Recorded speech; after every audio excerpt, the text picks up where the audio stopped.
Good afternoon and welcome back. I'm Mark Peter.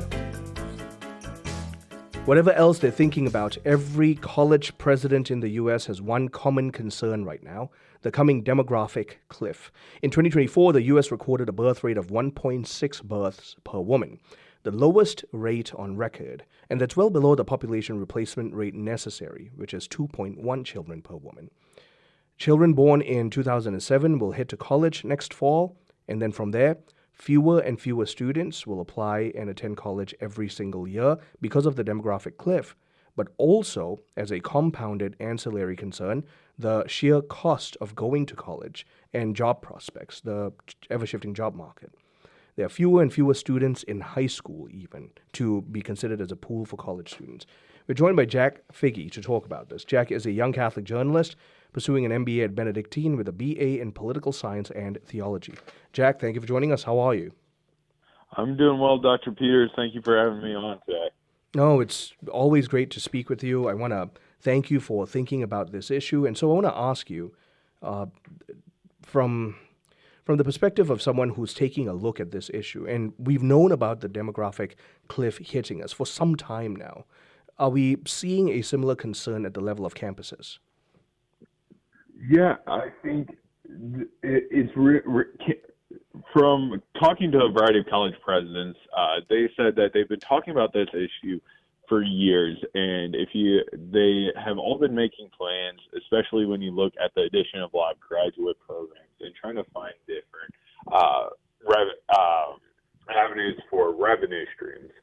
But really, this year especially, just being at Benedictine College, there was a lot more conversation, it seemed like, happening about next year and what the next 5 years look like. And it seems like it's now coming to face that this is a real issue that people are facing. What are some of the things that presidents are saying about how they're thinking about it and strategizing? Yeah, so for the article, I looked at a lot smaller Catholic colleges, around between 1,000 and 3,000 undergraduate students. So I wasn't really looking at the big like Jesuit universities or whatnot, but all these small colleges kind of had three common strategies. They were talking about mission and really embracing their Catholic mission.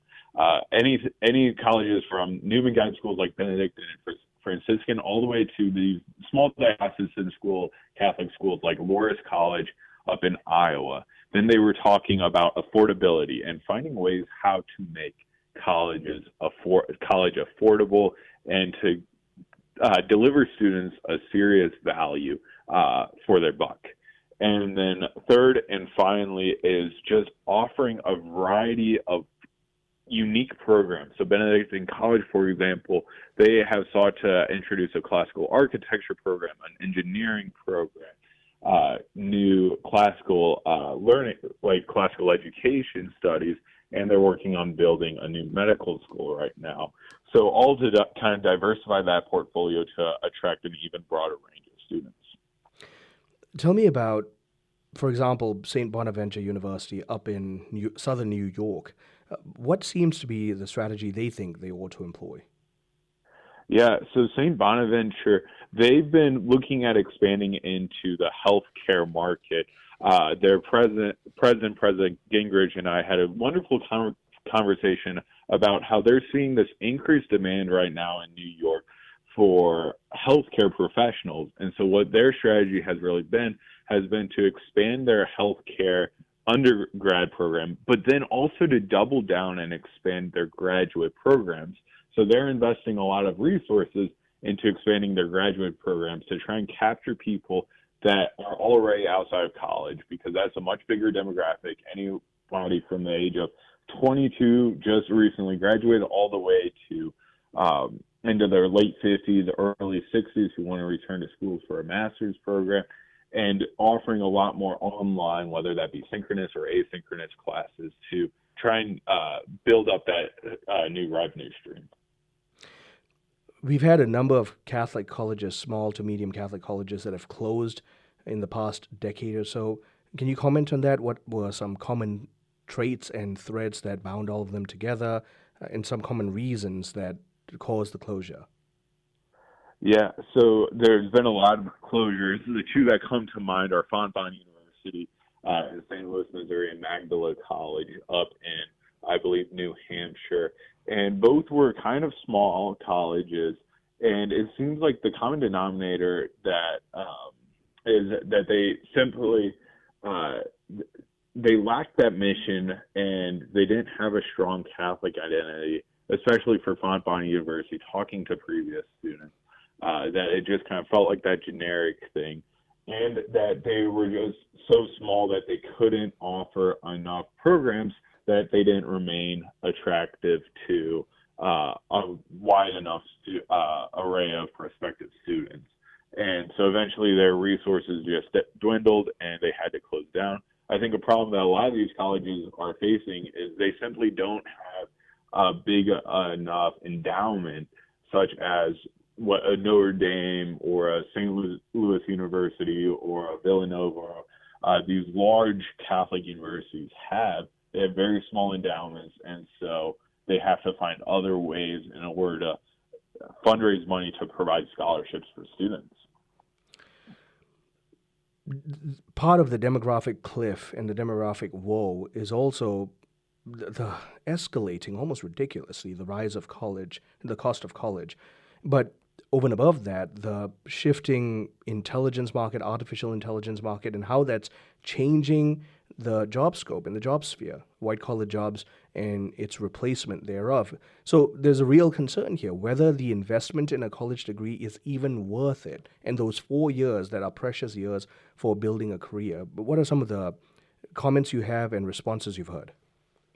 Yeah, I think the fear regarding AI is a huge thing, especially for young people right now, especially in my senior year as I was about ready to graduate. With all a common discussion I had with friends was college even worth it? And we all agree that it was, just because we made great friendships and had a great experience and learned a lot. But there was the sentiment where we realized we could be making a lot more money if we would have gone into the trade school or something. And especially talking to prospective college students, talking to different admissions ambassadors, there's a growing number of students who look at the sticker price of college and say, why would I go to college when I don't even know if I'm going to have a job afterwards because of AI, and instead just go into trades. And talking to a lot of these university presidents, they iterated. The AI is a real fear for a lot of students, and so they all have different strategies, right? University of Dallas had a very strict, no, we want to embrace the liberal arts, we want to embrace this classical education model, and really train students on how to really think for themselves, and they feel a lot of value in that. Whereas at St. Bonaventure and Marian University, they've encouraged their educators to really implement AI into their classroom to teach students how to use AI for their future careers to make them more attractive to potential employers. So there's a wide scope of different strategies that these colleges are using to implement AI.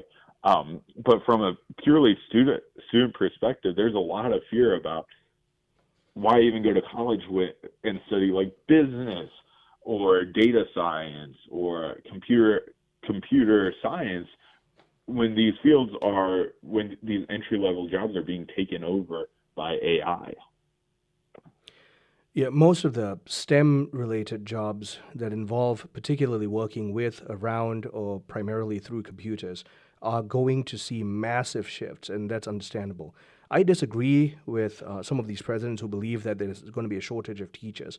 We've actually never had a shortage like that, and in fact, if anything, there's going to be a greater burst of the number of people who want to teach. But I'm glad that this is a conversation presidents are having. It's a concern, to be sure, and parents are right to be concerned and right to be prudentially reasoning through how to navigate this. Jack, thank you very much for your time.